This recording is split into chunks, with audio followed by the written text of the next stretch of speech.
Eto yung isa, Diyos ko po, eto pa isa pa tong isa pa tong etchosera. Sige, pakinggan naman natin 'to si Sharon Cubeta. Putang ina talaga. Ay nako, sige, pakinggan muna natin 'to. Nagpahayag ng suporta si Sharon Cuneta kay PBBM sa Evening with the Stars nitong Huwebes.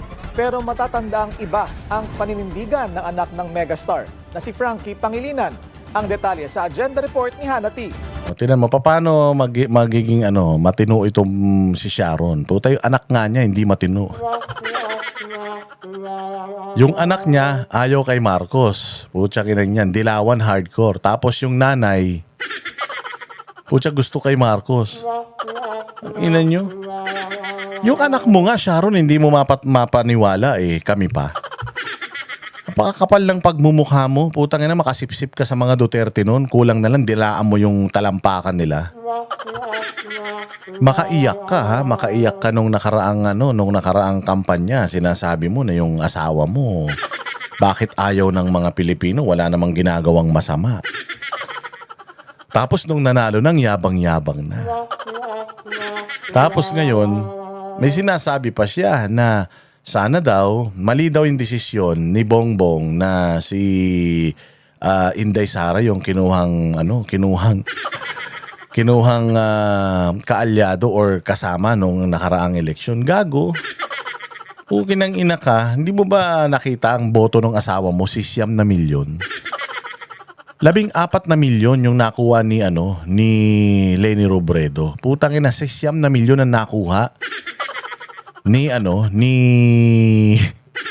Kiko Pangilinan, number 2 siya. Bobo ka talaga. Imaginein mo, yung mga dilawan bumoto pa nga kay Inday Sara. Paano natin nasabi? Bibigyan kita ng mathematics ha. Nung si Pangulong Bongbong Marcos at 31 million, si Inday Sara 32 million. Lagi nating sinasabi ito. Lahat ng bumoto kay Bongbong, bumoto kay Inday. Pero 1 milyon na boto ni Inday, hindi binoto si Bongbong. Ganon din. Lahat ng bumoto kay Leni Robredo, 14 million, hindi binoto si Kiko Pangilinan. Bakit? 9 million lang yung boto ni Kiko. Tangina, ganun kabobo yung asawa mo. Kahit dilawan, ayaw siyang iboto. Mantakin mo yung discrepancy, 5 million. Naka 14 million man lang sana siya kung solid ang fan base ng dilawan. Sana man lang naka 14 million si Kiko Pangilinan. Isa lang ang binobotong senador. Gets mo? So ibig sabihin, 9 na milyon lang yung pwedeng itulong ni Kiko Pangilinan kay Bongbong kung siya ang ginawang running mate ni Bongbong. Ibig sabihin, hindi kayang tulungan ni Pangilinan si Bongbong. Putang ina, mas lalong hindi kayang tulungan ni Bongbong si Pangilinan. Tinalo nga ni Leni Robredo yan . Tinalo nga ni Leni Robredo nung 2016 election siya sa pagka-vice-presidente. Putang ina, paano mananalong pagiging presidente yan ngayon kung hindi dahil kay Inday? Tangina nyo, mga tanga kayo talaga. Di kayo marunong ng math, puro kayo kasinungalingan. Sir, I have only one vice president there. My date ka guy. Mali your choice now. Sorry, okay. Okay, let's move on. So, pumayat na rin kasi to si Sharon. Dating balyena to . So pumayat na. Kaya lang problema, pati yung utak tsaka prinsipyo pumayat din. Mali ka naman, Sharon. Dapat ang tinanggal mo lang yung taba sa katawan mo, hindi yung taba sa utak mo. Natatanga-tanga ka. Paano naging mali yung desisyon ni Bongbong Marcos? Alam niya na kapag pinili niya yung asawa mo, pati aso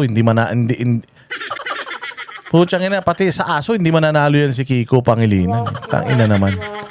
Diyos ko, nagkandabali-bali na nga yung boto ni anak ni Gary Valenciano, kakasayaw ng Leni at saka Kiko. Pucha, 6 na milyon nakuha nung asawa mo . Ito ang biro ni megastar Sharon Cuneta kay Pangulong Bongbong Marcos nang haranahin nito ang first couple sa isang star-studded event na Evening with the Stars. Biro ni Cuneta, Tila mali raw ang choice ng Pangulo pagdating sa Vice President. Magkalaban sa 2022 elections sina VP Sara at asawa niyang si Senador Kiko Pangilinan sa pagkabise.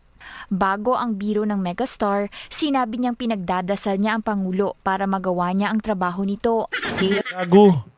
Sana noon mo pa pinagdasal. 2 taon na lang, paano niya pa magagawa yung trabaho niya? Takinan to, tanga. I've been affected by the people who wanted the president of all this costume. And I just pray. Ginamit nyo na naman ng Diyos. Demonyo yan. Kanino ka na naman nagdadasal kay Satanas? Hindi mo pwede ipagdasal sa Panginoon natin si Bongbong dahil demonyo yan. Satanas yan eh. Pamilya yan ng magnanakaw. Putangin ang daming namatay dahil sa pagnanakaw ng mga yan. Tapos pagdadasal mo kanino? Kay Lucifer? Talaga to si Sharon, no? Some people would leave you alone to do your job. Bahagi rin daw ng dasal ni Cuneta ang peace of mind nito sa gitna ng fake news at disinformation ngayon. Sagot ng palasyo, napangiti na lang daw si PBBM at opinyon ito ng megastar. Malamang karamihan sa ating mga kababayan ay yan din po ang nararamdaman. So opinion po yun ni Miss Sharon Cuneta. Wala raw pagtutol o pagpayag ang Pangulo sa pahayag ni Cuneta at in-enjoy lang nito ang harana ng megastar. No comment din si Senator Kiko Pangilinan dito. I am not going to have my president be named Ferdinand Marcos again, ever. Dati na ring malawak ang suporta ng anak nilang si Frankie. Inang pamilya na to, no? May tama sa utak. Parang mga buang ang tag-ina to pamilya na to. Sabi ko nga kung ayoko yumaman ng ganyan sobra-sobra kung ganito mangyayari sa mga anak ko. Ito, may hablig. Yung isa, may hablig din. Kaya umalis si Casey Concepcion sa inyo eh. Pero totoo rin naman yung sinasabi na in terms of decision making, oo, hindi ikaw yung tamang tao para masabi mo na tama yung desisyon o mali yung desisyon ng isang tao kasi ikaw mismo mali-mali ang desisyon mo. Tangin na 2 naging asawa mo, ibig sabihin tanga ka pumili. Tas tinan mo, ang popogi nung boyfriend mo, Richard Gomez, Robin Padilla, Gabby Concepcion, putang ina niyan. Nauwi ka sa matching. Nauwi ka sa unggoy. Tangina Amerikano ka, mahilig ka sa exotic. Anak ng tinapay ka Sharon, no? Pucha, ikaw ang mali ang choice mo. Bakit? Pucha, ang popogi na nung asawa mo eh. Nung dapat mapapangasawa mo eh. Pumunta ka dyan sa aso. O, tinan mo yung mga itsura ng anak mo. Pagdating sa laban kontra Marcoses, ayon sa records, ang ama ni megastar na si Pablo Cuneta ay longest-serving mayor ng Pasay City. Siya ay nooy naiuugnay sa kilusang bagong lipunan. Actually, si Imelda, kamag-anak to, alam ko, Romualdez yung nanay nito ni Sharon. Oo, so, tataka nga ako never again kayo dati. Ang political party noon ni Marcos Sr., dati ring sponsors ng kasal ni megastar at ni Gabby Ano, tinan mo, ang ganda ang pogi nung asawa mo, Gabby Concepcion. Tapos putang ina, nauwi ka kay Kiko. May mga tsura nung anak nyo. Putang ina, kay tricycle driver, dililigawan mga yan. Kundi lang maraming pera yung mga yan, putang ina yan, baka palabasin sa mall yan. Concepcion, sina Marcos Sr. at dating First Lady Imelda Marcos noong 1980s. Sa isa namang Instagram post para sa event kagabi, sinabi ni megastar na kailangan daw maprioridad ang bansa ngayon at kailangang hayaan muna ang Pangulo na matapos nito ang trabaho bago siya agarang husgahan.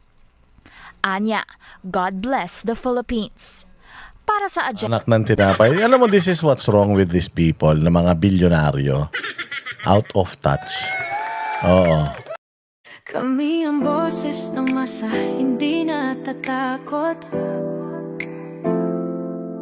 Katotohanan lang, di kami nalulunod. Walang bahid ng sismis, lahat ay totoo.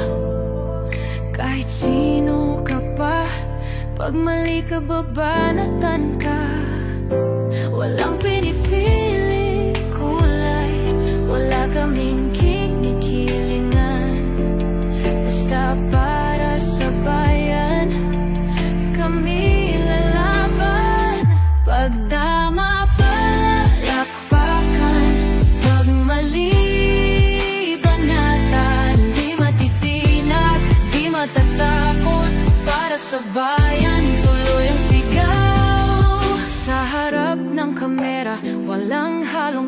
takot. Mga baluktot, lahat kayo'y tutumba. Ang hustisya at totoo, yun lang ang mahalaga. Kahit sinong harang, di kami matitinag. Walang pinipiling kulay, wala kaming kinikilingan. Basta para sa bayan, kami lalaban. Pag tama palakpakan, pag mali banatan. Di matitinag, di matatakot, para sa bayan tuloy ang sigaw. Kung nasa tama ka, ikaw ay aming kasama. Pero pag mali ka, handa ka na bang mabasag? Banateros kami, walang inuunan. Dahil bayan muna, bago ang sarili.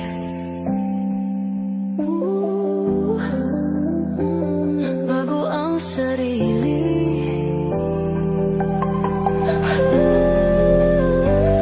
Pag tama palakpakan, pag mali banatan. Banateros ang sigaw, katotohanan ang